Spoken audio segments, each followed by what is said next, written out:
Я когда прочитала, что у нас в гостях в республике руководитель Федерации чир-спорта, честно, знаете, что я подумала? Я думаю, что за рыбное спортивное состязание новое какое-то открыто. Потому что у нас в Якутии чир, очень вкусная рыба, любимая многими. Вы ее уже успели попробовать? Да, конечно. Я не первый раз у вас. Серьезно? Да. А когда вы в первый раз? Второй раз это уже послевкусие, поэтому мне все нравится. И рыба, в том числе чир. Да. Так совпало, что вид спорта мой любимый, которым я занимаюсь, Чир-спорт. носит почти такое же название. Приветствую, друзья! Это проект «Поговорим» и я, Эмилия Алиева. Под занавес 2023 года состоялось знаковое событие. В Якутии свою работу начала региональная федерация Союза чир-спорта России. Официальное открытие прошло на базе Международной арктической школы. Разумеется, столь важное мероприятие не обошлось без высокого гостя. Чтобы поддержать своих коллег, в Якутск прибыл президент Союза чир-спорта России Андрей Какаулин. В плотном рабочем графике Андрея Николаевича было обозначено время для интервью в студии телеканала «Якутия-24», поэтому с огромным удовольствием приветствуем нашего гостя. Андрей Николаевич, здравствуйте. Добрый день. Спасибо, что пригласили. Давайте поговорим.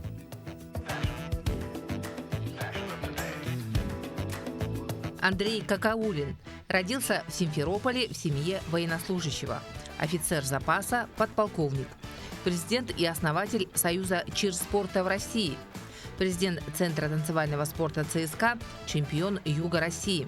Воспитал более 500 танцоров и спортсменов. Среди учеников лауреаты и победители фестивалей, чемпионатов России и за рубежом. Организовал более 300 танцевальных соревнований и фестивалей различного уровня, включая чемпионаты Европы, мира, а также крупнейшие в мире танцевальные события – Всемирную танцевальную олимпиаду. Вы не сочтите это за неграмотность. Я знаю, что есть чирлидинг, есть чир, мы об этом еще поговорим. Поэтому, первое, как выяснилось до записи передачи, у коллег тоже такая есть ассоциация, что за чир, что рыбу строгать будут. Когда вы в первый раз побывали в Якутии, с каким визитом? 2 года назад. Повод был такой же, абсолютно. Это Это был не чир, но это был спорт. Это подготовительные работы были? Встреча с министром спорта, встречи с коллегами, настройка всех инструментов для того, чтобы здесь запустить вид спорта. Так что это уже, как я сказал, послевкусие. И в этом году мой визит – это уже большой шаг вперед. Знаете, вы сейчас приехали и облетел абсолютно все новостные ленты. Информация о том, что у нас в республике открылся союз по чир-спорту. Но вы меня сейчас немного удивили. Неужели такая двухгодичной давности работа идет, что большая предварительная работа? Что включает она в себя? Не знаю, я вопросом на вопрос. Вы знаете что-нибудь о сквоше в вашей республике? Это вид спорта. Я уверен, что есть такая федерация, у них тоже идет работа. Она не видна зрителю, она не видна горожанам. Поверьте, все хорошо. И я, выбирая, куда мне поехать в этот день, а у меня было большое соревнование в Москве, я приехал сюда. Почему выбор определен? Я понимаю, что настал тот момент, когда это, как вы сказали, будет уже на слуху у всех. Нужно было приехать, подтолкнуть, помочь, приободрить. Угу. Вы приехали по такому радостному событию, и я вас как раз-таки хотела спросить, вы в каждый регион выезжаете на открытие федерации? У меня не хватит, наверное, на все регионы. Поверьте, с сентября месяца у меня каждый выходной – это дорога. И это практически каждый выходной какой-то новый регион. Прошлой неделе это Астрахань, позапрошлой неделе это Ставрополь, и так далее. Следующей неделе в Москве, слава богу, но на события. Это соревнования, да. что это, да? Да. Приезжаете. Соревнования, но я всегда прошу, чтобы мой визит, он был сопряжен еще с какой-то полезной встречей с чиновниками региона, и с теми, кто помогает развитию вида спорта. Как раз-таки о встрече с чиновниками региона. Я знаю, что у вас была встреча с председателем правительства Кириллом Евгеньевичем Бычковым. Да? О чем вы говорили, о чем вы договаривались? Вообще, для чего вам эти встречи? Главное же, работа на ковре происходит. На самом деле, не так часто второе лицо региона откликается на приглашение, даже не в том плане, что приехал руководитель Федерации Российской, у них своих забот хватает. Но это показатель того отношения властей здесь, в республике, к развитию спорта, ну и в частности чир-спорта. А, наверное, ему тоже понравилось, что чир – это корень нашего вида спорта. Так в итоге-то встреча о чем произошла? Да. О чем говорили? Это Что часть вопроса. Ну, обсуждали? это долгий, конечно, разговор может быть. Ну, позитивно. Это были показательные выступления. Это была церемония открытия соревнований, награждения. Он повесил, вручил награды, повесил медали участникам. Ну, тоже как бы мы погрузили его в наши такие вот, ну, как назвать, традиционные ритуалы. В своем комментарии вы пожелали Республиканскому союзу, чтобы вышли на передовые позиции. И вы также в своем слове отметили, что для этого есть уже все ростки. Вот что необходимо, чтобы наша федерация, за которую мы теперь всей республикой уже будем болеть на такой позитивной волне, что необходимо для того, чтобы вышли на первые позиции? Вот рецепт успеха от руководителя. Да, давайте, раз По секрету, вы процитировали уже, я понимаю. Да. Ну, это вот, я же говорю, я готовилась к встрече, и информация, где прошла вот и новость о том, что вы уже здесь были, в том числе был ваш комментарий, поэтому... Ну, давайте, табуированных тем нету, поэтому я немножко вглубь. Есть сложность, она простая, нехватка тренеров. И это говорит о популярности вида спорта, в первую очередь, потому что есть запрос, а нету кому преподавать. Поэтому я настроил, в общем-то, коллег здесь, в регионе, на то, чтобы они занялись подготовкой тренеров. Здесь можно привлекать из смежных видов спорта, схожих, вернее, не смежных. Ну и, конечно, воспитывать. И вот только тогда, когда будет конкуренция здоровая внутри региона, можно будет говорить о выходе на передовые рубежи. А сейчас пока, ну, начальный этап. А не проще было бы или неправильнее начать сначала с подготовки тренеров, а потом уже заняться непосредственно развитием спорта? Нет? Ну, тренеры есть, но их вот 1, 2, 3, условно говоря. И есть те спортсмены, которые выступали. Ну, я не могу сказать, что они топ-уровня, но некоторые из них уже были и в призах на всероссийских соревнованиях. Вы упомянули сейчас возможность привлечения смежных видов спорта. Да. Это речь схожих, идет, очевидно, скорее всего, правильно говорить. Схожих. Смежные, это, знаете, смежная специальность, но схожий вид спорта. Понятно. Схожий вид спорта, это, очевидно, вы говорите про акробатику, про... Фитнес-аэробика, спортивная аэробика, гимнастика, эстетическая гимнастика. Это разные все виды спорта. Акробатика, да, тоже. А вот положительные ростки, которые вы отметили, что вы увидели, что это подразумевалось под этим? Интерес к виду спорта. Много родителей в зале, детей. Рост количества участников за 2 года заметен. Ну и более правильный подход к организации соревнований самих организаторов и наших коллег здесь в регионе. Скажите, а в России насколько чирспорт развит? Вот. 79 регионов. Ну, это практически все. 10 пока еще. Мы ждем, когда поставим в строй. Ну, еще плюс новые территории, да, присоединенные? Ну, там уже есть у нас в Луганской Народной Республике, да. Это, огромная такая организационная работа, я бы сказала. Ну, скажем так, все впереди. На сегодняшний момент по статистике у нас больше 100 тысяч занимающихся активно. Есть те, которые неучтенные. 79 регионов, это серьезно.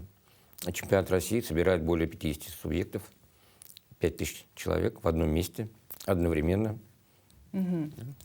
Вот я хотела бы вас попросить разъяснить из первых уст, так сказать. Да, вот в июле 2014 года Министерством спорта и Минюстом России был утвержден новый вид спорта, как чирспорт, который выделен был из состава чирлидинга. И вот у любого человека стороннего, да, в том числе и у меня, возникает вопрос вполне себе логичный. Чем чирлидинг отличается от вкусного чира? А я ждал вопрос. Прошу прощения. Значит, тут противоречий нету. Есть всем известное слово чирлидинг, причем не че, а чи. Чирлидинг, да. Правильный перевод и произношение в том числе. Ну, это, скажем так, движение спортивное, а вид спорта – sport of cheer по-английски, то есть чир-спорт. Оно более объемное и включает в себя в том числе чирлидинг. в том числе. Поэтому, как бы, да. Ну и, естественно, что касается нашей страны. Понятно, что черлидинг начал свое развитие еще в 19 веке, там, да, вот в 1800 каком-то году. А в стране он у нас начал свое шествие где-то с 2007 года. И основание, если брать корни, то везде практически ваше имя упоминается в числе тех, которые вот начали движение в России. Да? Как вы вообще столкнулись с чирспортом, с черлидингом? Как произошло это знакомство? Так, ну давайте.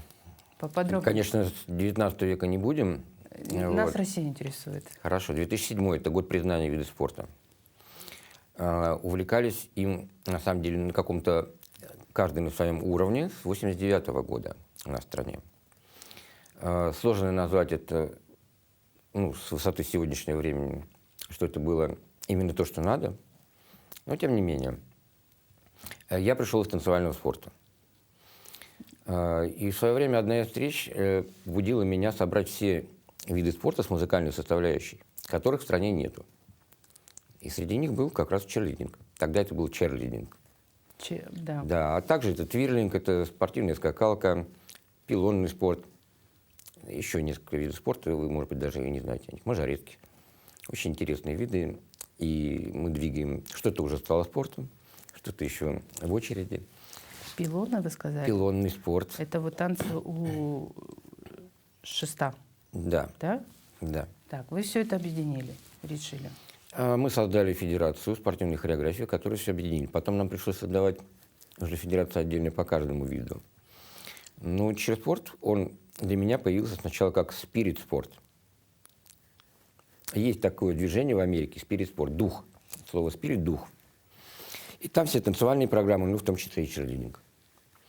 Потом появились контакты международные, ну и все, дальше как-то, не скажу, что легко, но сдвинулось с мертвой точки. И на сегодня движение, я вам сказал, цифры очень большие. И количество желающих заниматься видом спорта в каждом городе, где это развито, огромное. Опять же, нехватка тренеров, не только здесь, поверьте, и в Москве, в большом городе. Нас постоянно просят, дайте нам кого-нибудь. Ну, это хорошо. Ну, какой-то у вас вот на уровне страны проводится ли работа по обучению тренеров? Если вот Да, такие конечно. Вот глобальные запросы. Это модули, которые мы... Что-то вот у меня сегодня... Нет, не погода, но... Да. Это модули, на которых в соответствии с своей подготовкой тренеры получают те или иные знания. Потом идет аттестация, потом следующий модуль, ну и так по нарастающей. Все-таки, знакомясь с вашей биографией, я не могу не спросить вас о том, что вы немножко, мне даже в какой-то момент показалось, что это какой-то другой человек, потому что речь шла о военной службе, о военном образовании. И это все вы. Вы подтвердили, да, за кадром. Вы да? глубоко изучили.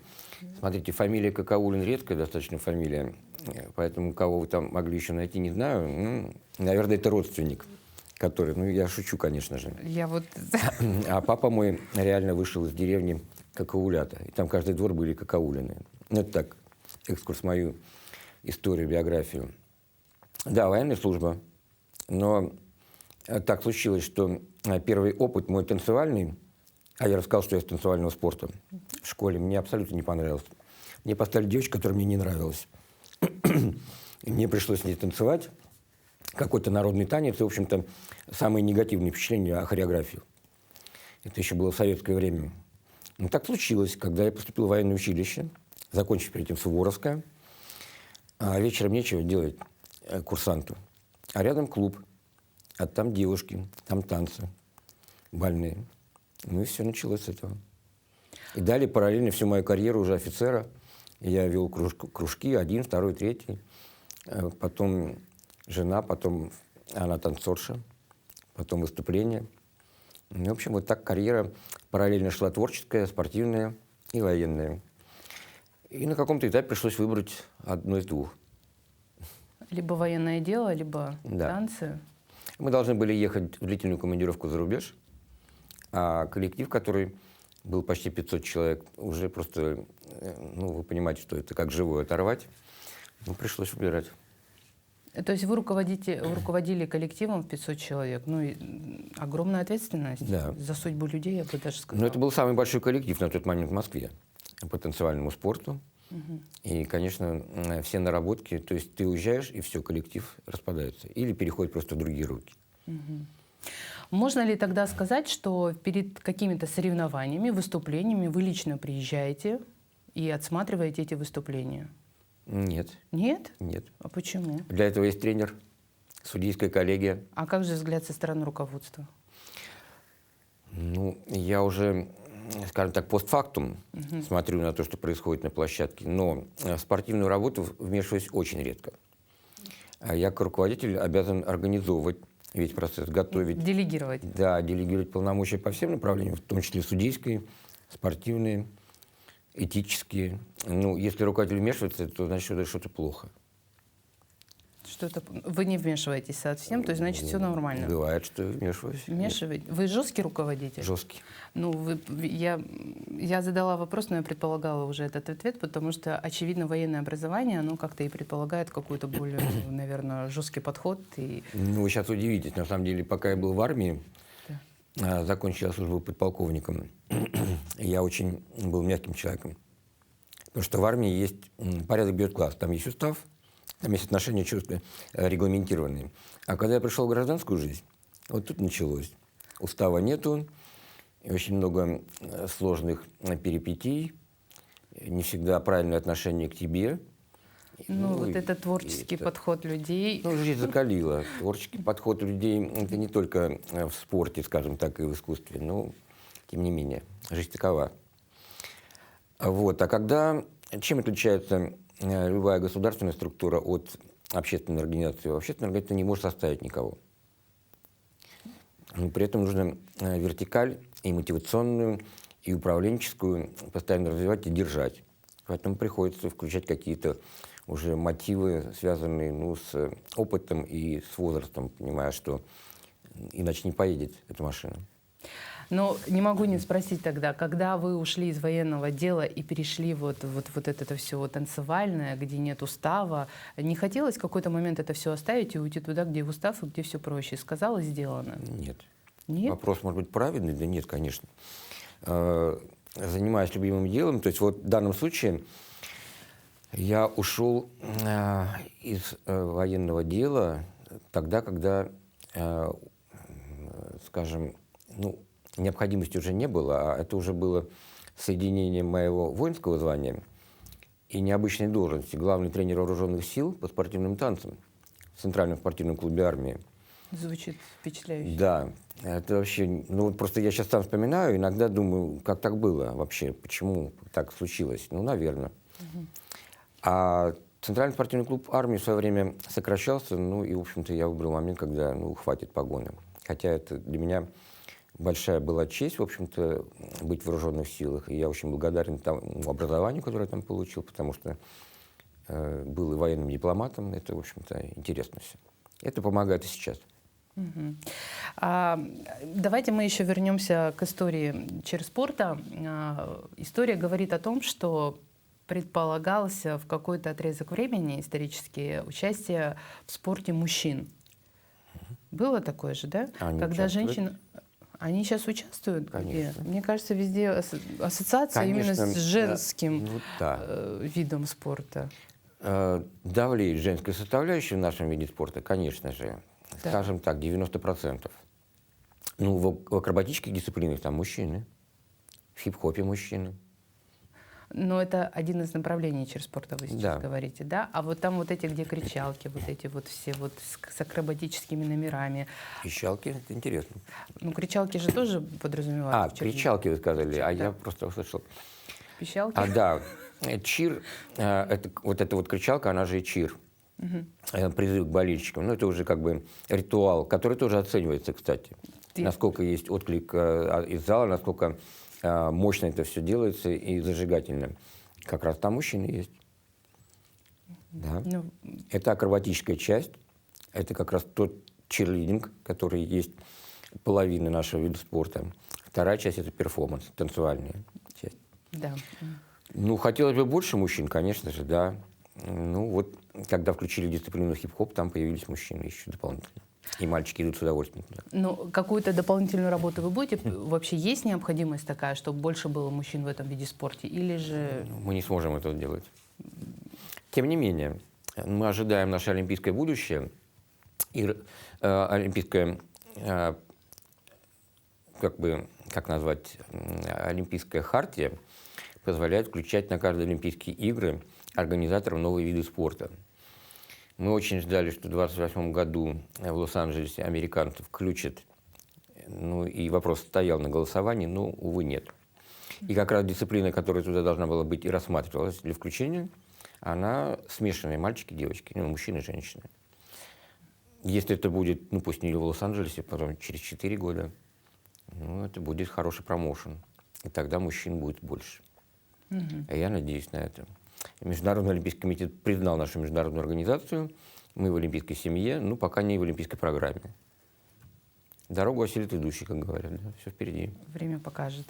Давайте мы поговорим еще об особенностях. Вот, допускает ли чир-спорт включение в программу каких-то особенностей национальной культуры? Или же допускает ли оформление с элементами, ну, национального колорита, орнаментов,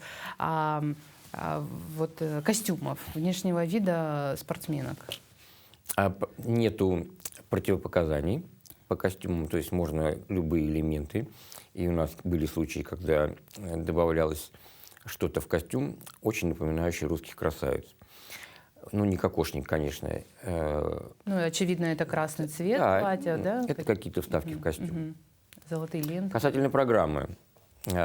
Есть такое движение «казачок» даже, когда выбрасывают флайер, так называемый, который летит наверх, это в акробатической части, и 2 ноги вперед, и 2 руки вперед в полете. Это движение называется «казачок», потому что она очень напоминает движение из русской плясовой, мужская партия. Да. Поэтому заимствование всегда будет. То же самое фуэте, которое раньше было частью. Ну, есть фуэте балетное, а есть фуэте из народного танца с прямой ногой. Ну, если вы понимаете, о чем я говорю. Я понимаю, Вращение. я поражаюсь. Мне не верится, Да. что это говорит человек с военным прошлым. Поэтому я молчу и слушаю вас молча. Вот, поэтому что будет так же, как автомобиль, какой он был 20 лет назад, как он будет через 10 лет. Вот, также и программы. И педагоги, они всегда, в общем, творческим подходом. Нету обязательных элементов, допустим, в перформансе. Но есть стилистика. А вот связки, переходы, дополнительные элементы, они всегда добавляют. И смотришь на команду, которая была 2 года назад, и сейчас уже совсем другое. Но мы были, скажем так, догоняющими за японцами, американцами. А сейчас, ну, где-то мы уже очень рядышком, дышим, затылок. И наши хореографы и постановщики уже делают какие-то вещи самостоятельно. Понимают, что это можно. Ну и, соответственно, можно предположить, что и наша республика может добавить в свое выступление элементы танца осохой. Так вчера и было.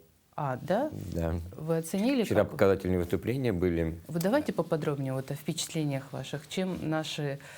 Ну, а вот эти вещи как раз они приветствуются, это очень здорово, это какое-то лицо, и если думать о том развитии вида спорта, которые связаны с модными сейчас показательными выступлениями, шоу, гимнастики художественной, фигурном катании, а самим фигуристам это очень нравится.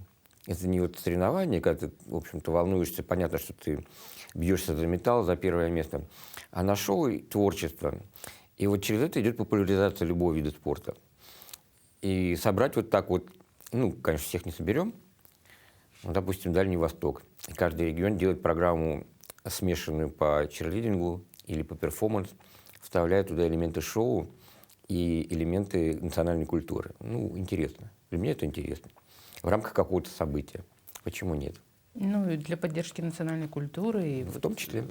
Показать мне. И эти же команды у себя в регионах будут визитные карточки региона. на всех показательных выступлениях, днях города, там еще где-то. Мгм. Ну и такой, наверное, завершающий вопрос. Что является главным определяющим показателем успешности той или иной команды?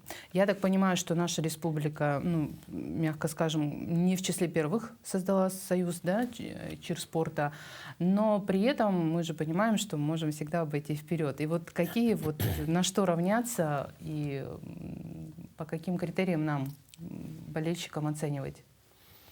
Ну, разделим давайте. Понятен вопрос. И под лежачий камень вода не течет. Одна из моих любимых поговорок. Надо стараться, стремиться делать, брать, заимствовать лучший опыт. Да, об этом я вчера говорил. Модули, приглашать специалистов, выезжать, смотреть, плакать от последних мест там, или каких-то не очень хороших, но двигаться вперед. Самое главное — селекция. Селекция строится на основе пирамиды. Чем основание пирамиды будет больше, а это количество спортсменов, квалифицированных тренеров республики, тем быстрее появится сильная команда. Ну, что я, в общем-то, желаю специалистам, руководителям федерации здесь, а болельщикам наслаждаться, любить чирспорт и вообще любой спорт. Ну и, конечно, свою страну, которой я очень горжусь.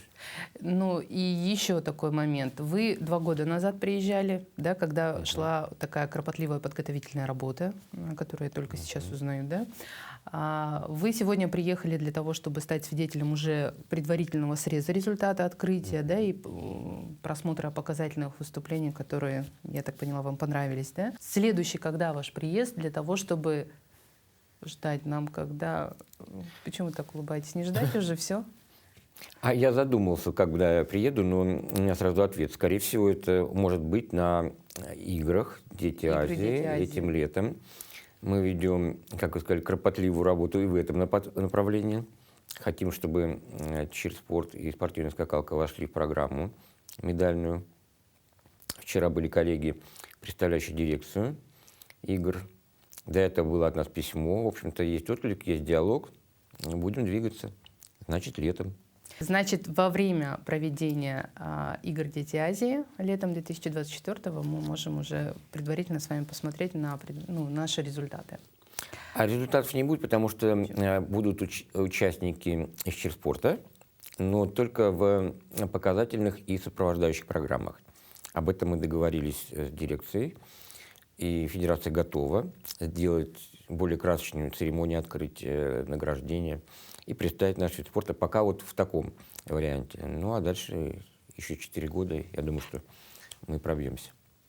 Андрей Николаевич, спасибо вам за то, что в своем плотном рабочем графике уделили время и вот так подробно ответили на наши вопросы от первого лица. Успехов и ждем вас вновь. И вам спасибо, и всем телезрителям болеть за чир. Будем. И это не рыба.